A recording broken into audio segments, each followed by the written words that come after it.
Hola a todos amigos y bienvenidos a este nuevo tutorial, a este nuevo vídeo en el que, como me habéis pedido, no solo uno, ni dos, ni tres, unos cuantos, me habéis pedido que explicara el arranque estría-triángulo, pues he decidido, por el interés que suscita este vídeo, el dividirlo en dos partes, ya que, bueno, tiene su miga y he estado esperando bastante tiempo para poder subir este vídeo, para poder explicaroslo bien y tener un poco más de tiempo para que no me queden cosas en el tintero, ¿vale?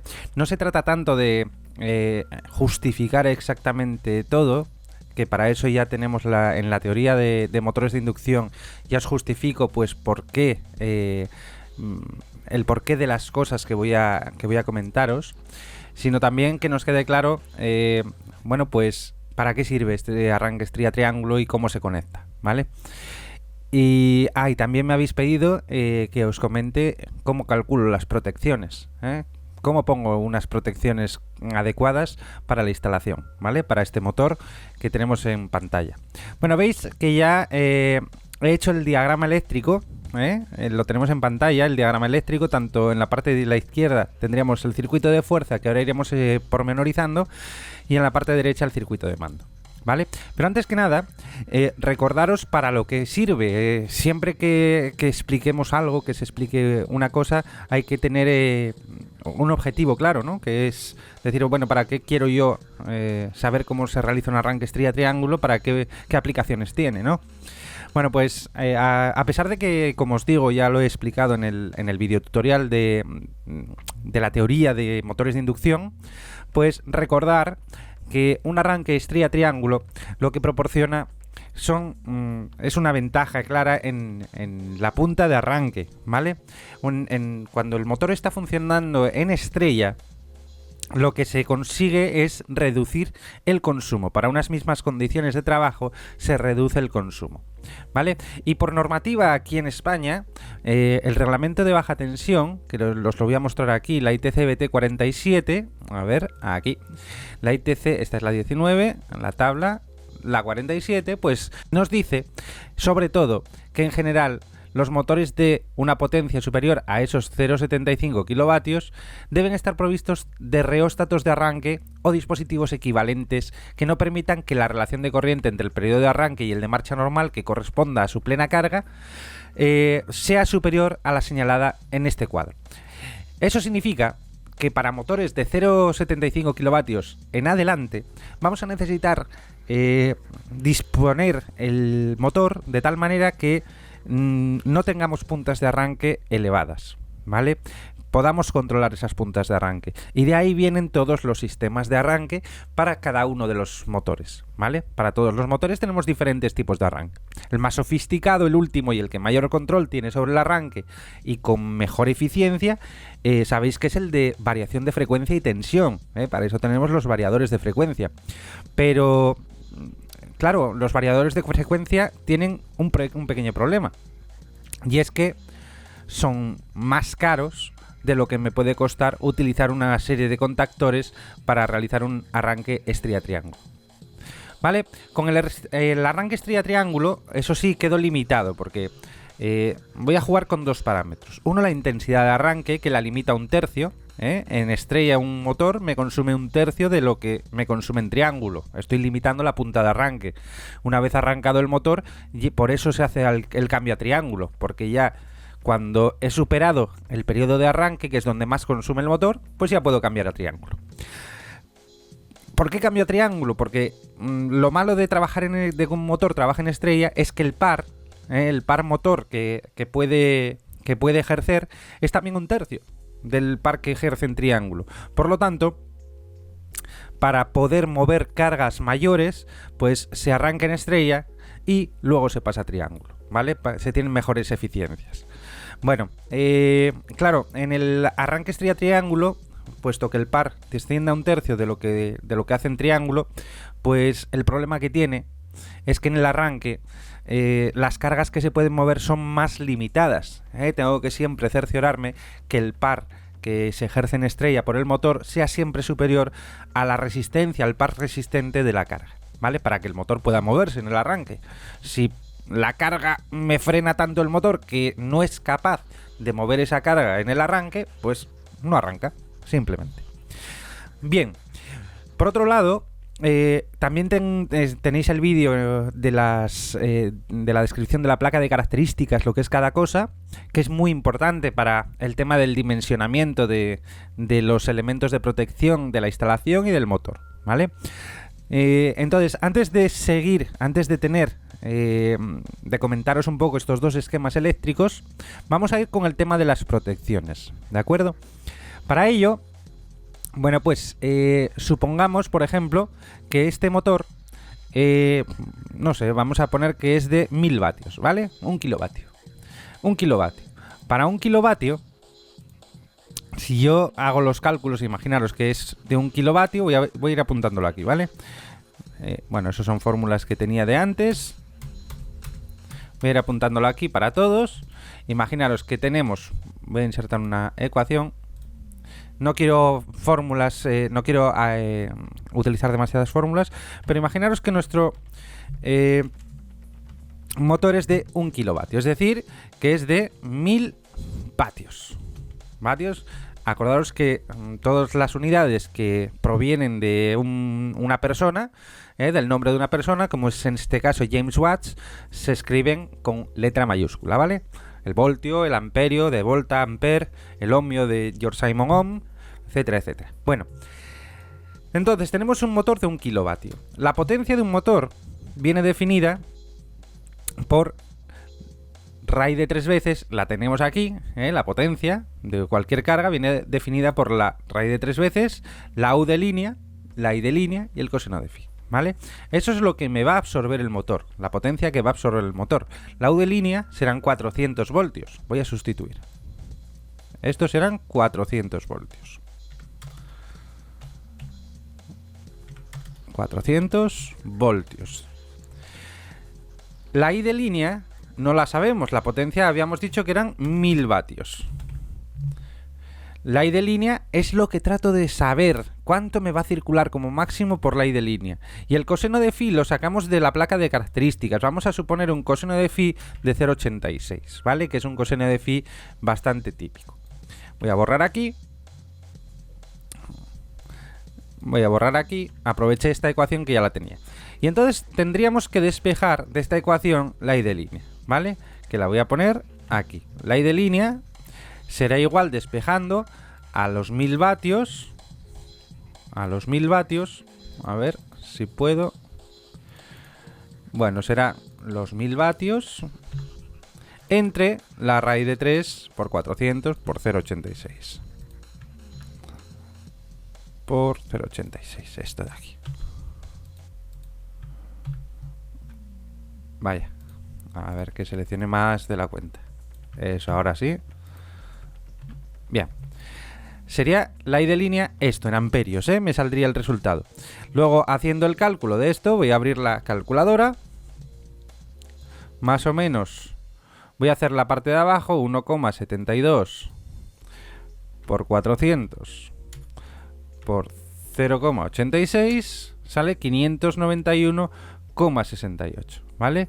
591,68. 591,68. Luego haciendo 1000 entre 591,68 me sale una corriente que va a circular de 1,7 amperios, más o menos, Más o menos, 1,7 amperios. Entonces, claro, yo ahora lo que quiero es calcular a ver qué conductor necesito para la instalación, ¿de acuerdo? Si miro los conductores, me voy a la ITC-BT 19, que es esta tabla de aquí. Imaginaros una terna de PVC con aislamiento de PVC, pues por ejemplo empotrados, ¿vale? En una manguera, esta parte de aquí. Me dice que iba a circular, acordaros, 1,7 amperios. Luego, para la protección de esa instalación de esos conductores, del aislamiento y del propio conductor, debería ser una corriente superior a esos 1,7 amperios. Veis que para una sección de 1,5 me aguanta 11 amperios, ¿vale? Luego sería suficiente con una sección de 1,5. ¿Qué pasa? Que para motores en general, para elementos con motores, pues normalmente utilizamos unas secciones de 2,5. ¿De acuerdo? No obstante, ya veis que la protección sería la correspondiente, pues eso, a una protección superior a esta, ¿vale? A 1,7. Pero claro, 1,7 es lo que al final me va a consumir el motor. No es la corriente de cortocircuito. Me interesa saber el 1,7 para saber que los conductores me aguanten esa intensidad, ¿sabes? Y entonces, en base a la sección de los conductores, a la sección de los conductores que yo vaya a tener en esta instalación, pues pondré la protección eléctrica, ¿vale? De tal manera que si tengo protecciones o conductores de 2,5, yo tendré que poner una protección de 16 amperios aquí, ¿vale? Vamos a mirar la ITC BT19, 2,5 son 15 amperios, luego pongo el siguiente elemento normalizado por encima de 15 amperios, ¿vale? Que son 16 amperios. Luego este elemento de aquí sería de 16 amperios, ¿vale? Y vamos a suponer un motor que le voy a meter 1 kilovatio. Bien. Bueno. Entonces, ¿para qué me sirven esos 1,7 amperios? Bueno, lo primero me sirvieron, a ver, los tengo por aquí. Estos 1,7 me sirvieron para decidir primero la sección del conductor, que como mínimo ya os digo, ponemos una sección de 2,5. Pero no solo eso, sino que con este dato y con el dato del factor de seguridad, un SF que trae la placa de características, imaginaros 1,25, yo soy capaz de saber a partir de qué intensidad se producen las sobrecargas, y por lo tanto soy capaz, imaginaros 1,7 por 1,25,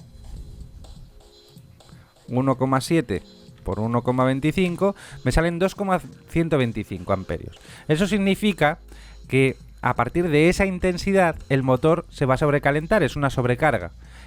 ¿Y qué protege frente a sobrecargas a un motor?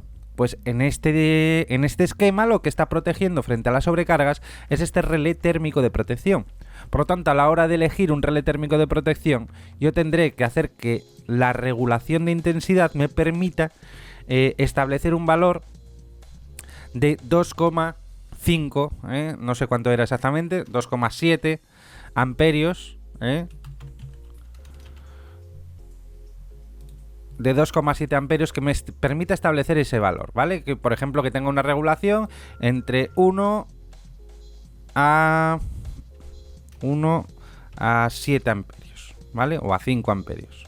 Entonces, si tiene esa regulación de 1 a 5 amperios, yo podré regular la intensidad de sobrecarga o lo que determine yo que es una sobrecarga para este motor, ¿vale? Por lo tanto, de esa manera consigo establecer las protecciones tanto para la instalación como para el motor frente a sobrecargas, ¿vale? Bueno, a partir de ahí vamos a estudiar con un poco más de detenimiento tanto el circuito de fuerza como el circuito de mando. El circuito de fuerza no tiene mucha historia, en realidad. Tengo una alimentación trifásica, que la veis ahí con L1, L2, L3 a un bornero X1. Lo primero que tengo en esa instalación es el magnetotérmico, un magnetotérmico de 16 amperios, que en realidad la parte térmica no tendría por qué disparar nunca, a menos que tuviera más cosas conectadas a esa instalación, pero como aquí tengo una línea dedicada para un motor, en realidad la parte térmica debería saltar, la del relé térmico de protección, antes que la del magnetotérmico. Por lo tanto, el magnetotérmico en este caso lo tengo para proteger frente a cortocircuitos, sobre todo, ¿vale? Bueno, por otra parte, tengo las tres líneas y un primer contactor, los contactos principales de un primer contactor, el contactor principal, el de línea, que me va a permitir llevar la alimentación hacia los devanados estatóricos de entrada del motor, ¿vale? U1, V1 y W1. Es decir, cuando cierra KM1 ya llega alimentación a los bornes de entrada del estator del motor. Claro, esas líneas pasan a través, siempre aguas abajo de ese contactor, pasan por el relé térmico de protección. de tal manera que si hubiera una sobrecarga, este relé térmico tiene unas láminas bimetálicas que lo que hacen es mover mecánicamente, al doblarse por el calor, mueven mecánicamente unos contactos auxiliares asociados, que son estos F1, que llevan el mismo nombre, ¿vale? Y que están en el circuito de mando. Nunca un relé térmico abre el circuito de fuerza. Abre el circuito de mando, deja sin alimentación a los contactores, sobre todo al principal, para que no para cortar la alimentación al motor. Eso es como trabaja el relé térmico. Bien, entonces tengo el motor, los bornes de entrada, nada, los llevo directos. Y ahora es en los bornes de salida. ¿Sabíais o os acordáis que los motores tenían una caja de bornes y se podían utilizar pues unas chapitas metálicas, que son las que estáis viendo ahora en pantalla, para realizar una conexión estática o bien sacar esas conexiones al exterior, ¿vale? Como hice en el vídeo de la conexión en triángulo. Bueno, pues igual que hice en ese vídeo, ahora he sacado las conexiones, se han sacado las conexiones a un bornero, las conexiones de W2, U2 y V2. Están en un bornero. Bien, entonces, hay que ir conformando una estrella y un triángulo, ¿vale? La estrella es bien fácil. ¿Por qué? Porque el estator, los devanados estatóricos, deben confluir en un mismo punto, ¿vale? Por lo tanto, es lo que se hace con el KM3, con los contactos principales del KM3. En cuanto cierren estos contactos, fijaos que el motor, los tres devanados que están aquí del motor, van a quedar unidos por su otra parte, por su otro lado, a un mismo punto, que es el punto neutro de la estrella, ¿vale? El punto neutro de la estrella. Vale, el punto central, digamos, de la estrella del motor.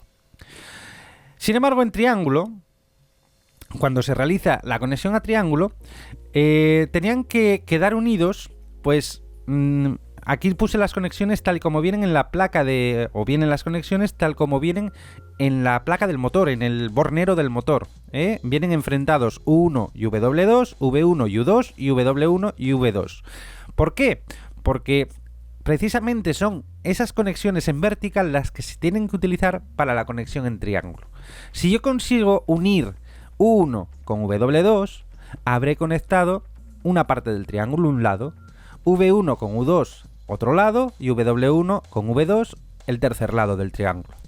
Luego lo único que hago en los bornes de salida va a ser llevarlos a un contactor, al contactor KM2, a los contactos principales del contactor KM2, y esos contactos principales lo único que van a hacer es llevarme W2 hacia U1. ¿Lo veis? U2 me lo va a llevar hacia V1, a ver si es verdad. Seguimos U2. Cuando cierre esto me lo lleva a V1. ¿Lo veis? Y V2, cuando cierre el contacto principal 5,6 del KM2, me lo llevará hacia W1. Luego, cuando cierren los contactos principales del KM2, tendré conformado el triángulo. Claro, en el arranque, esta parte de fuerza es más o menos sencilla. El problema viene en cómo consigo controlar ese arranque, ¿vale? Y para eso tengo mi circuito de mando.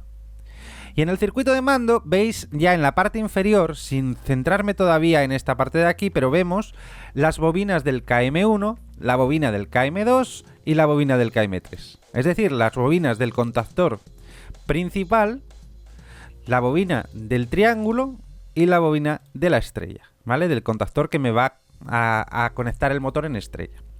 Pero aparece un cuarto contactor, que es un contactor temporizado con retardo a la conexión, ¿vale? Un KT1, que puede ser una cabeza temporizada mismamente también, Bueno, pero un contactor, perdón, temporizado a la conexión, ¿vale? Si fuera la desconexión, estaría este cuadradito de aquí relleno. ¿Bien? Bueno, pues ese temporizado es precisamente para darle tiempo al motor de que arranque en estrella y cuando pase un tiempo determinado que cambie a triángulo, ¿vale? Simplemente para hacer el cambio este. Bueno, simplemente, sin este temporizador, malamente podríamos hacer un arranque estrella-triángulo, ¿de acuerdo? Luego voy a necesitar 1, 2, 3 y 4 contactores, y además uno de ellos que sea temporizado con retardo a la conexión, ¿vale?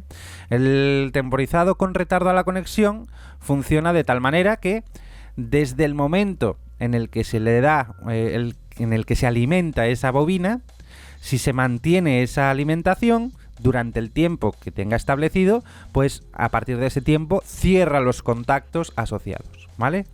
Bueno, por otra parte, vamos ya a ver cómo funciona este circuito de demanda, ¿vale?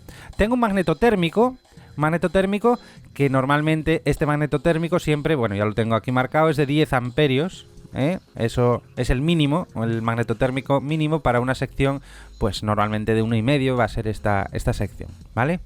Entonces, unos 10 amperios. No tengo grandes cargas, tengo simplemente bobinas, así pues, esos 10 amperios.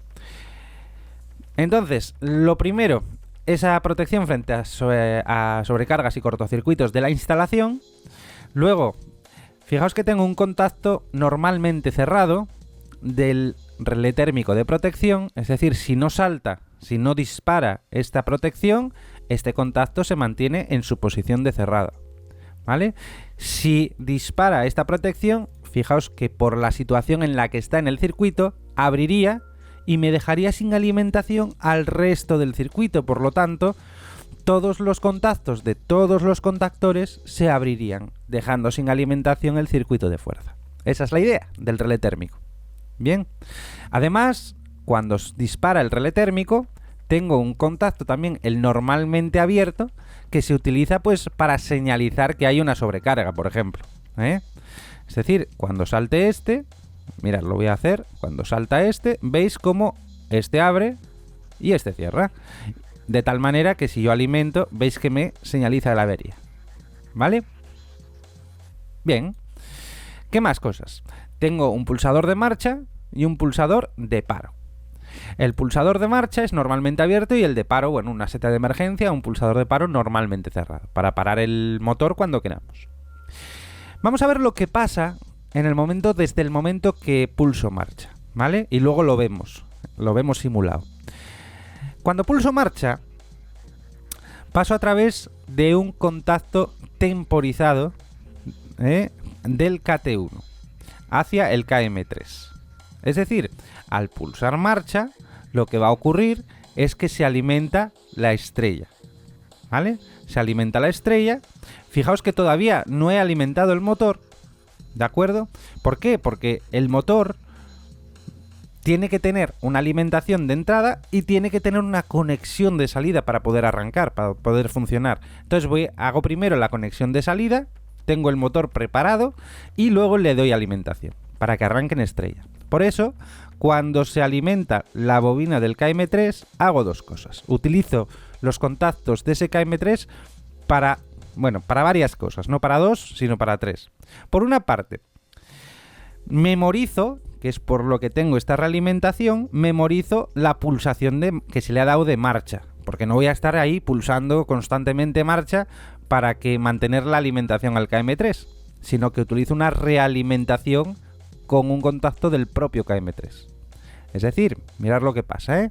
Cuando yo le doy a marcha, se alimenta el KM3 y este contacto me mantiene ese KM3 alimentado. Bien, es decir, me mantiene la conexión en estrella. ¿Durante cuánto tiempo?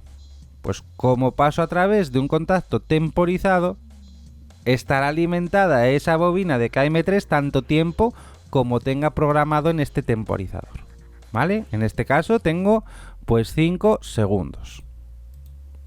Bueno, el contacto de KM3, asimismo, cuando tengo ya tensión en el KM3 y la estrella ya está conectada, se cierra también este contacto en la línea del KM1. Luego, con KM3 y KM1 alimentado, el motor arranca en estrella. Pero claro, el KM3 no dura para siempre esa alimentación del KM3. Por lo tanto, para mantener, ahora sí, de manera indefinida, hasta que le demos al paro o hasta que salte una protección como la del relé térmico, para mantener esa alimentación en el KM1 y por lo tanto que los contactos principales estén cerrados, pues hago otra memorización, otra realimentación, igual que la de antes, pero con un contacto del KM1. De tal manera que si vemos lo que ocurre cuando yo doy a marcha, alimenta el KM1, el KM3, perdón, y cuando abre el KM3, a los 5 segundos, veis que el KM1 permanece alimentado, gracias a esa realimentación con un contacto del propio KM1. Bien. Más cosas. En el momento que se haya cumplido el tiempo y el KM3 caiga, el KM3 caiga, o antes de que caiga, vamos a ver, para asegurar de que en ningún momento la conexión en estrella y la conexión en triángulo coincidan en el tiempo, puesto que si coincidieran estos contactos principales del KM2 y del KM3 en algún momento cerrados todos a la vez, se formaría un cortocircuito franco entre líneas. Por lo tanto, para que eso no ocurra, tiene que haberse desconectado completamente KM3 para que KM2 entre. Y eso es lo que hace este contacto de KM3 aquí, precisamente. Hasta que KM3 no haya sido desexcitado, no se le haya quitado la alimentación a la bobina del KM3, este contacto permanece abierto. En el momento que se le quita alimentación al KM3, este contacto cerrará. Y como el KM1 ya estaba alimentado, recordar lo que había pasado antes, pues tenía alimentación hasta aquí. Cuando cae KM3, cierra este contacto y alimento el KM2, que es la conexión en triángulo. Por lo tanto, a los 5 segundos se desconecta la estrella, se conecta el triángulo, ¿vale? Y ya me da la señalización de que hay una marcha del motor normal, ¿vale? Ya en triángulo, en régimen permanente. Bueno, pues vamos a ver todo esto ahora todo esto que os he explicado, a través de la simulación, ¿vale? Que es donde mejor se ve. Y además lo vamos a hacer de tal manera que vayamos paso a paso, paso a paso. Bueno, cerramos el magnetotérmico del circuito de fuerza, el del circuito de mando, y ya estaría el circuito preparado para funcionar. Le voy a dar a la simulación, pero paso a paso, para que veamos lo que va sucediendo. Entonces, cuando pulso Start, lo pulso y arrastro fuera para dejarlo pulsado, porque necesito ir dándole aquí. Entonces, acto seguido, veis lo que está ocurriendo. Le llega alimentación al KM3, que ha cerrado el contacto que está en paralelo con el pulsador de marcha, de Start. Él cierra el KM3 para alimentar la bobina de KM1, que veis que no entra a la vez, entra un pelín después que el KM3, y ha abierto ya la alimentación a la bobina del KM2 para que no coincidan en ningún momento la estrella y triángulo, ¿vale? Ahora voy a soltar marcha y seguimos. El KM3 veis que queda alimentado. Por lo tanto, el KM1 se ha alimentado en esta línea central, ¿vale? Y ha cerrado la realimentación, la memoria de que tiene que seguir alimentado, y la ha preparado ya la alimentación hacia el triángulo, hacia la bobina del triángulo, ¿vale? Por otra parte, en el circuito de fuerza, como acaba de cerrar el KM1, veis que el motor todavía no ha arrancado. Le doy uno más y el motor acaba de arrancar, ¿vale? En estrella. Seguimos, no cambia nada. ¿Por qué no cambia nada ahora mismo? Porque veis que está contando los 5 segundos del arranque, ¿vale? Para que 2, 1, y cuando llegue a 0, vamos a ver, ahí llega a 0, ¿vale? Entonces en el siguiente se producirá el cambio. Yo le doy uno más, le vamos a ir dando, y vais a ver que en el KT1, a ver, ahí, se ha llegado a 0 la cuenta. Y en ese momento abre el KT1, el contacto, que es un contacto temporizado con retardo a la conexión. Por lo tanto, va a dejar sin alimentación al KM3, ¿vale? En el momento que deja sin alimentación al KM3, los contactos que estaban en el estado contrario al de reposo, del KM3 vuelven a su estado inicial. Este abre, lo que pasa es que el KM1 sigue alimentado por esa realimentación. Y en la línea del KM2, en el momento que ha caído KM3, ya ha cerrado este contacto. Por lo tanto, se produce el cambio al triángulo, a la conexión en triángulo. ¿Veis cómo ha cerrado, cómo se alimenta la bobina del KM2? Se señaliza que ya el motor está en marcha normal, en marcha ya de servicio permanente, ¿vale? Y ya quedaría el motor arrancado en esta situación. Si por ejemplo en un momento dado yo pulso stop, ¿qué ocurre? Que dejo sin alimentar todas las bobinas y por lo tanto todos los contactos de esas bobinas de contactores quedan abiertos y el motor, por consiguiente, quedará sin alimentación, ¿vale? Eso es lo que se produce cuando yo pulso stop, ¿vale? Vuelvo a pulsar marcha,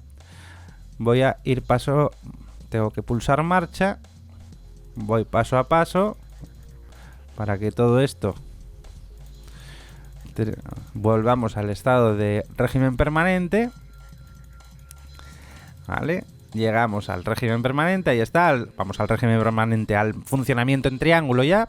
Y ahora vamos a hacer que salte la protección térmica. ¿Veis? Ya que va a pasar lo mismo que si pulsara stop. ¿Veis estos dos contactos en serie? Entonces cuando pulso el térmico, automáticamente me deja sin alimentación todas las bobinas de contactores, me deja sin alimentación al motor y lo único que se alimenta es la señalización de avería de sobrecarga. ¿Vale? Luego veis el funcionamiento, ¿vale? Funcionamiento sencillo, fácil y sobre todo barato, que es por lo que se utiliza este tipo de arranque, porque es muy barato y muy fácil de hacer. Y para aplicaciones que no sean muy complicadas, con motores que no tengan que mover grandes cargas, pues es una solución muy sencilla y que se utiliza muchísimo, ¿vale? Sin necesidad de poner un arrancador suave o un variador de frecuencia, ¿vale? Bueno, pues esta es la primera parte del vídeo, Creo que más o menos tenemos claro lo que debemos hacer cuando realicemos el montaje eléctrico real, ¿vale? Sabemos los componentes, la lista de materiales que necesitamos, Necesitamos pues dos magnetotérmicos, uno trifásico y uno monofásico. El trifásico de 16 amperios, el monofásico de 10. Necesito 3 contactores y al menos una cabeza temporizada, un contactor con cabeza temporizada o un temporizador, ¿vale? Necesito un relé térmico de protección o puedo sustituir estos dos por un disyuntor, por un guardamotor, ¿vale? Podría sustituir estos dos por un guardamotor, que me hace las dos funciones en un solo aparato. ¿Qué más? Un pulsador de marcha, un pulsador de paro y unas lámparas de señalización. Y no necesito nada más. Bueno, cable, ¿vale? Cable, conductores. Con todo eso, nos vemos en el siguiente vídeo y explicaremos de manera detallada y ya no solo sobre una simulación, sino sobre la realidad, pues cómo funciona todo esto. Venga, un saludo y en el momento que tenga un huequito pequeño, hago este montaje para que lo veáis cómo se realiza en la realidad, ¿vale? No solo sobre el papel. Venga, un saludo a todos y cualquier duda, cualquier sugerencia, pues ponérmela en comentarios. Si os ha gustado, pues darle a like y esas cosas. Venga, un saludo, hasta luego.